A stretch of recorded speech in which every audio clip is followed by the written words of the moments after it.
하나님과 주 예수 그리스도의 종 야고보는 흩어져 있는 12지파에게 문안하노라. 내 형제들아, 여러 가지 만나거든 온전히 기쁘게 여기라. 아멘. 자, 오늘은 혹독한 시련을 반전의 기회로 삼아라 라는 제목으로 말씀을 나누겠습니다.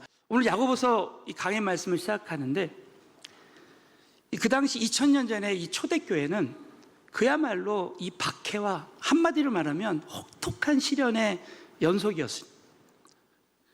그 당시 이 초대교회를, 이 예루살렘을 또 이스라엘을 지배하고 있는 이 로마의 황제가 예수 믿는다는 이유로 그냥 고의로 방화를 해가지고, 이거 다 예수 믿는 사람들이 방화했다고 해가지고 예수 믿는 사람들을 다 잡아다가 이 원형 경기장에 몰아놓고 사자의 밥이 되는 거예요. 밥이 되게 하는 거예요.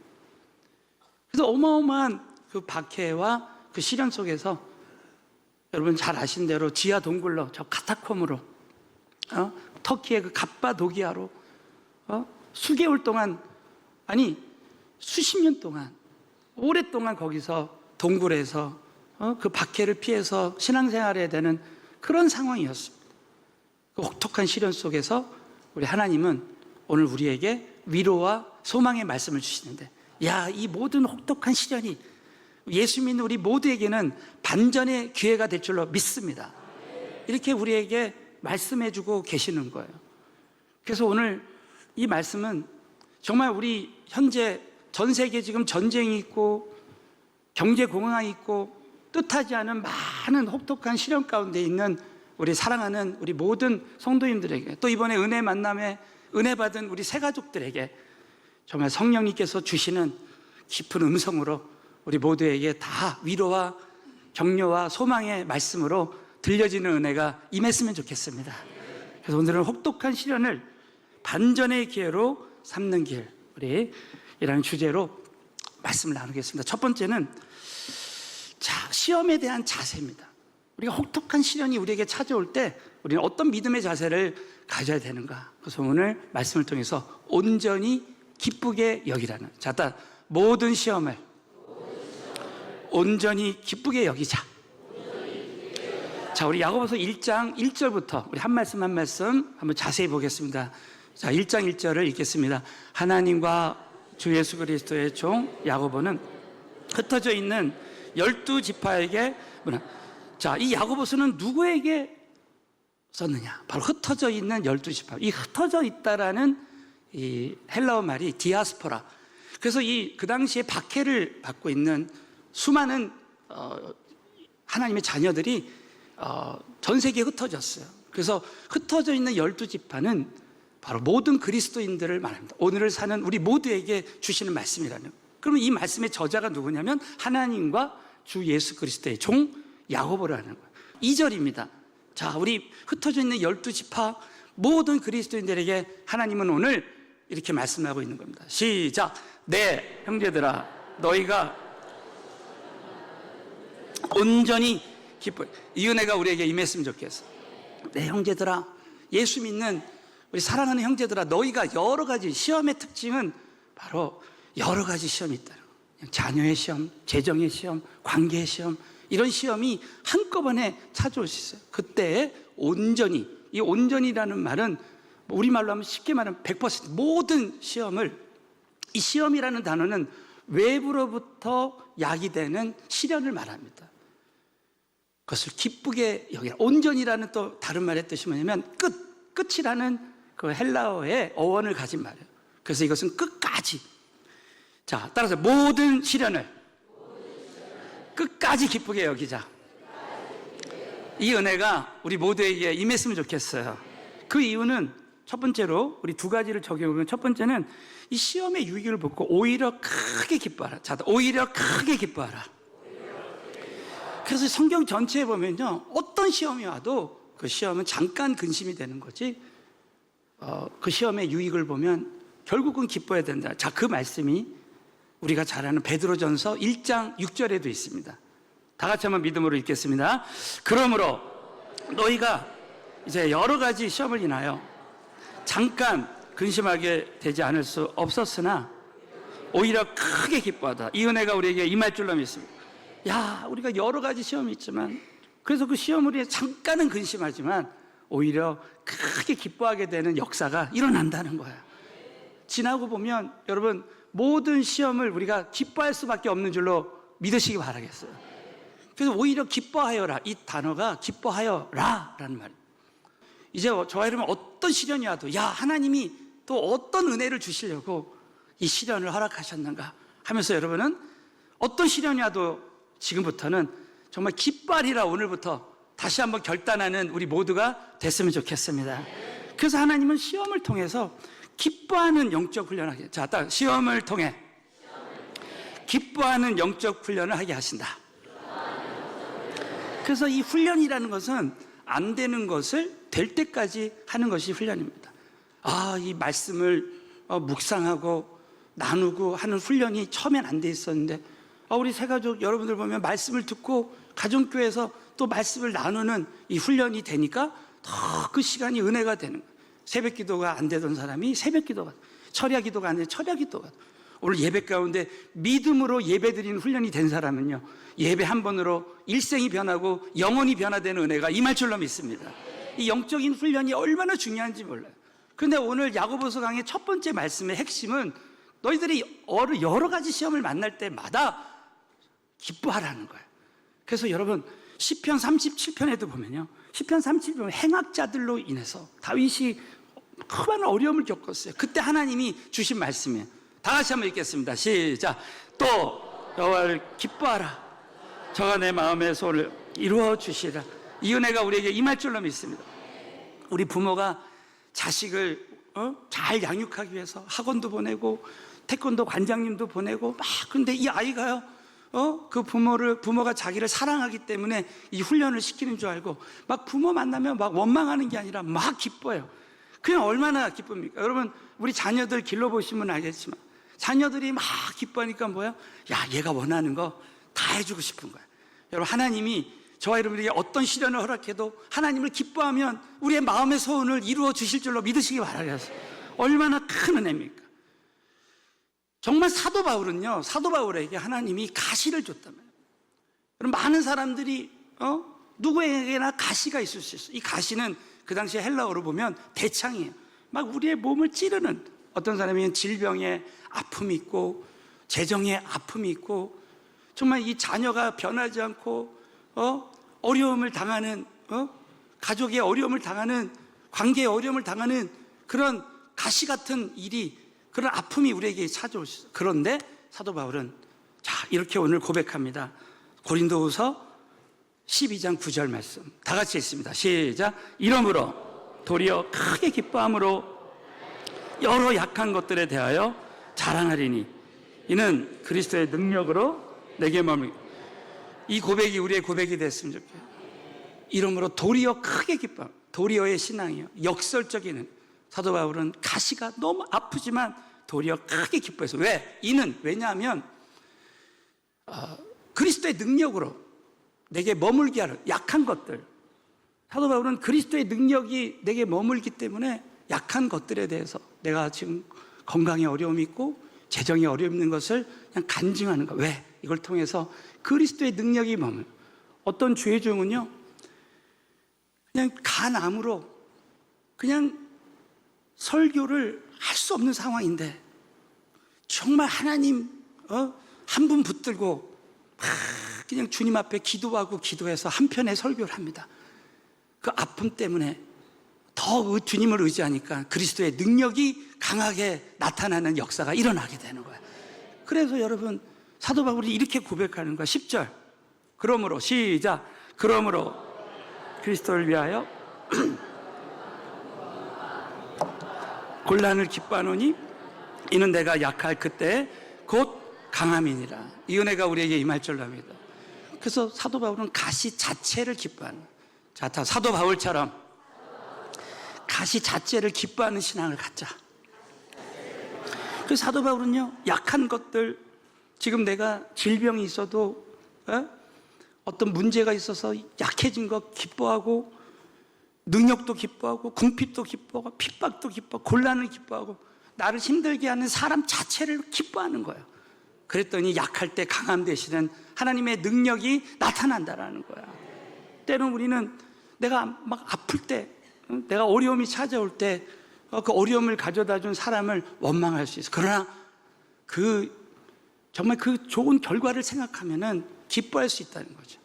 우리 인생에 혹독한 시련이 찾아올 때마다 정말 하나님 한 분만을, 그 자체를 기뻐하는 우리 모두가 되시기를 주님의 이름으로 축원합니다. 두 번째는, 자, 시험의 유익이 있는데, 자, 따라 시험을 통해 영적으로 성장하게 하신다. 그래서 이 혹독한 시련을 통해서 하나님이 나를 영적으로 성장하게 하신다는 믿음을 가지고 시험에는 반드시 유익이 있다 믿고 우리가 기뻐하라는 거야. 자, 우리가 잘 하시는 말씀, 암송하는 말씀, 시편 119편 71절을 다 같이 읽겠습니다. 시작. 고난 유익이라, 이로 인하여 주의 율례를 배우게. 자, 믿으시면 아멘. 고난 당한 것이 내게 유익이라는 거예요. 그래서 우리는 어떤 고난이 와도 이것을 나에게 결국은 유익이 된다고 믿고 그것을 믿음으로, 기쁨으로 받아들여야 된다는 거예요. 오히려 저와 여러분이 하나님께서 우리에게 시련을 주실 때 정말 진주와 같은 그런 정말 귀중한, 소중한 그런 신앙의 사람으로 우리를 준비시켜 주시는 줄로 믿으시기 바라겠어요.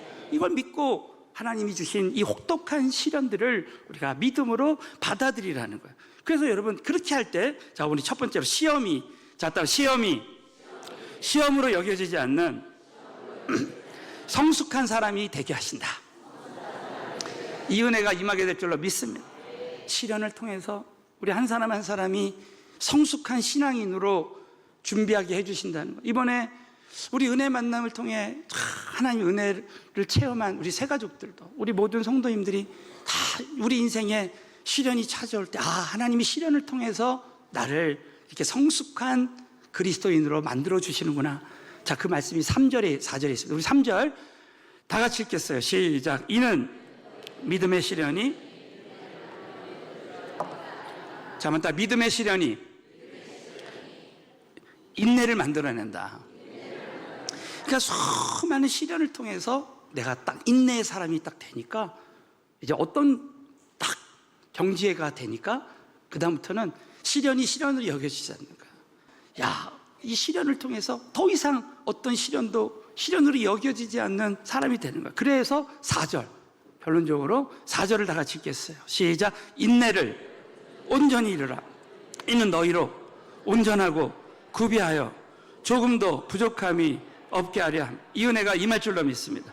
인내를 온전히 이룬다. 이것은 끝까지 이루라는 거야. 포기하지 말고 인내하라는 거야. 그럼 이는, 왜냐하면 그 결과로 너희는 온전하고 구비하여 조금 더 부족함이 없는 사람이 되게, 이렇게 부족함이 없는 온전하고 구비한 사람이 되기까지 하나님이 그 시련을 통해서 우리를 연단하고 우리를 준비시켜 나간다라는 거예요. 자, 우리 한번 예를 들면 여호수아서 11장 20절을 보면, 자, 하나님이 이스라엘을 훈련하기 위해서 이렇게 하신다. 시작. 그들의 강팍하여 이스라엘을 대적하여 싸우러 온 것은 여호와께서 그리하게 하셔.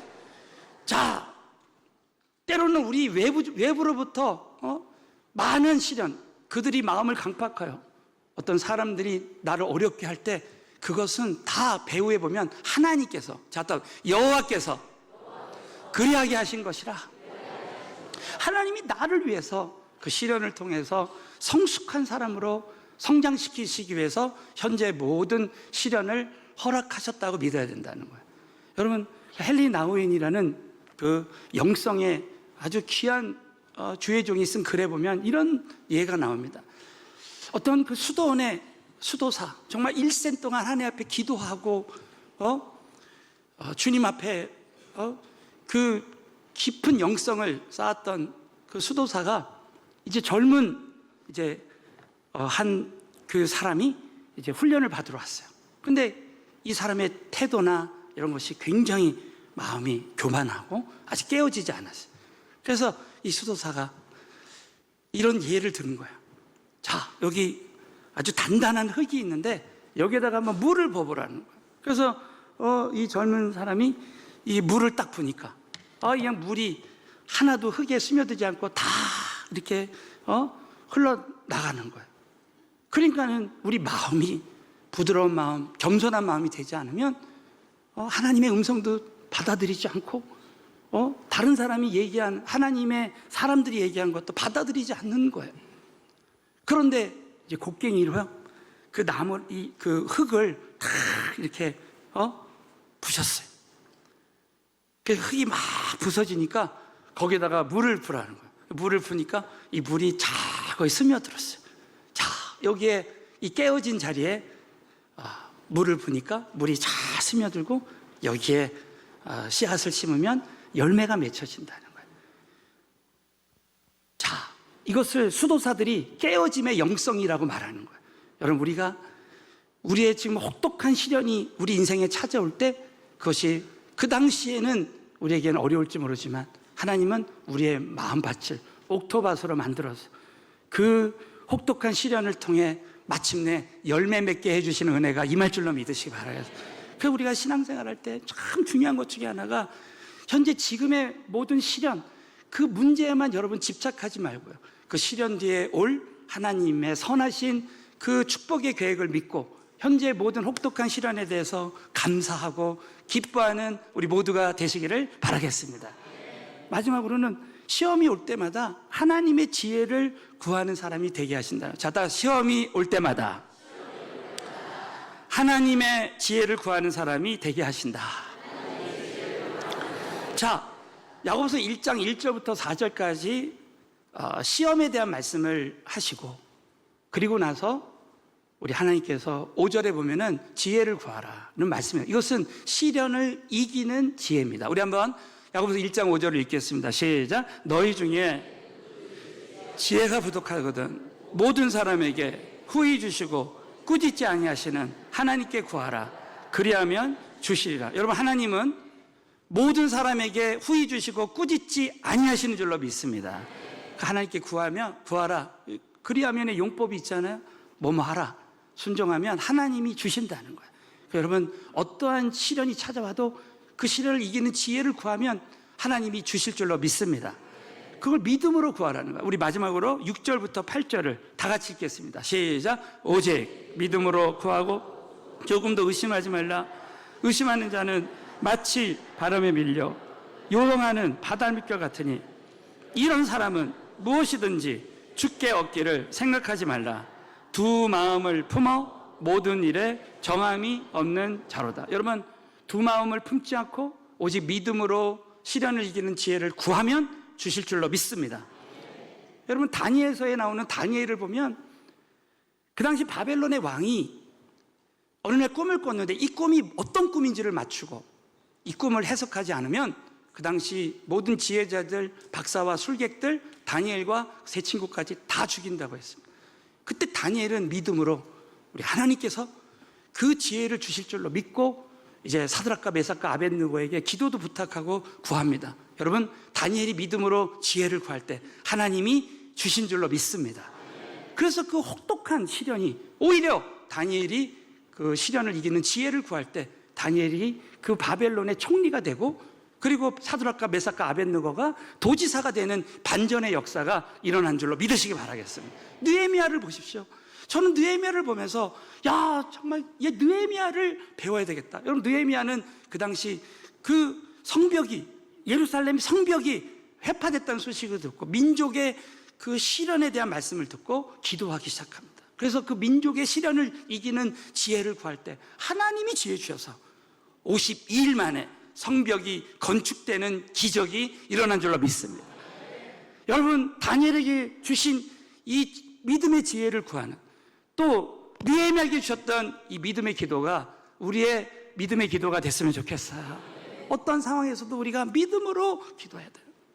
저도 처음에 이 본문을 보면서 그래, 어떤 어려움이 기도 제목이 찾아와도 정말 하나님 앞에 지혜를 구해야 되겠다. 그래서 제가 한번 성교지에 그 신학교 강의를 갔는데 우리 목회자님들에게 강의를 이제 하는데 새벽마다 그때 기도 제목을 놓고 기도했어요. 그 당시에 이제 우리 교회가 12지파가 하나 돼서 12그룹이 하나 돼서 막 선교하고 그랬는데 이 하다 보니까 많은 기도 제목이 있을 수 있잖아요. 어떤 사람은 전체에 순종하지 않고 자신의 뜻을 자꾸 이루려고 하는 사람도 있고 그런 일들이 있었어요.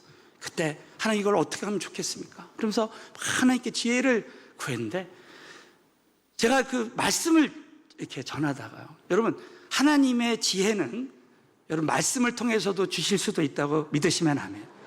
기도를 통해서도 주시고 어떤 하나님의 사람을 통해서도 주시고 환경을 통해서 주시고 또 정말 생각하지도 못했던 곳에서 하나님이 주실 수 있다. 저 같은 경우 강의를 하다가요, 여러분 뭐 많이 들으신 그 장발장의 예를, 그때 그 사랑은 이 하나님의 사랑에 대한 말씀인데 그 예를, 장발장 예를 들었는데, 여러분 장발장이 너무나 배가 고파서 빵을 훔쳐 먹었잖아요.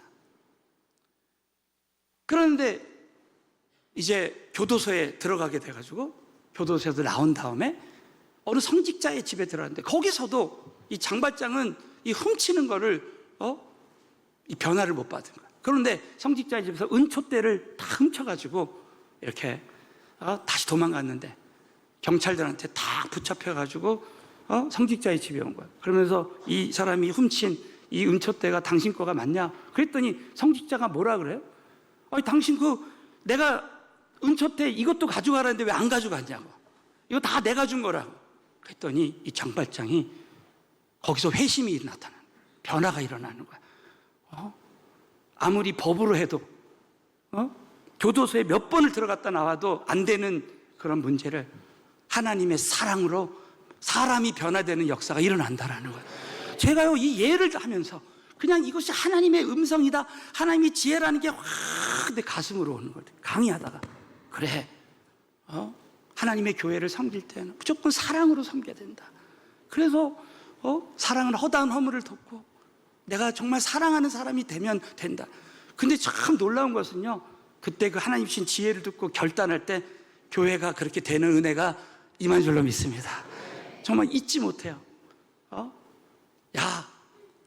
하나님의 지혜를 구하면 하나님은 말씀 가운데서도 지혜 주시고 기도 가운데 주시고 다른 사람들을 통해, 심지어는 우리 자녀들을 통해서, 우리 새 가족을 통해서 누구랑 대화하다가도 주실 수 있고 강의하다가도 주실 수 있고, 여러분 지혜가 정말 필요할 때 우리가 하나님께 구하면 하나님께서 모든 혹독한 시련을 이길 수 있는 하나님의 지혜를 부어주실 줄로 믿습니다. 결론적으로 한번 다시 한번 따라하겠어요. 혹독한 시련이 찾아올 때마다 반전의 기회로 삼자. 그래서 여러분 우리 인생에 어떤 시련이 찾아와도 그 시련은 시련으로 끝나지 않고 반드시 그것이 반전의 기회로 삼는 은혜가 임한다는 거예요. 19세기에 스코틀랜드의 그 원반 던지기 선수의 이야기가 있습니다. 이 원반 던지기 선수는 그 당시에는 요즘 뭐 인터넷이 발달해서 많은 정보가 소통됐잖아요. 근데 그는 원반 던지기 대회를 나가는데 그 원반이 그 쇠로 만든 원반으로 던져야 된다고 생각하고 쇠로 원반을 만들어가지고요, 자기가 정해진 목표를 딱 정하고 거기를 도달하기 위해서 혹독한 훈련을 했죠. 그런데 막상 대회를 딱 나가보니까 깜짝 놀란 것은 그 당시 그 원반 던지기 대회 규정은 이 원반이 온통 다 쇳덩어리가 아니라 나무로 만들고 그 주변을 쇠로 덮은 거라는 거예요. 그 자기가 훈련한 것보다 훨씬 가벼운 걸로 던져서 그때 원반을 던지는데 세계 신기록이 나오는 역사예요. 그래가지고 그것이 수십 년 동안 깨어지지 않는 기록이 됐다는 거예요. 여러분 혹독한 시련의 결과는요 마침내 반전의 기회로 삼는 그런 역사가 일어날 줄로 믿으시기 바라요. 그러므로 여러분, 저와 여러분이 지금 어떠한 시련과 정말 어떠한 어려움이 있다 할지라도 하나님께서 나를 영적으로 성숙하고 성장하게 하기 위해서 이 모든 혹독한 시련들을 허락하셨다고 여러분 꼭 믿으시고, 정말 시련이 올 때마다 기쁨으로 감사하며 기뻐하는 우리 모두가 되시기를 주님의 이름으로 축원합니다.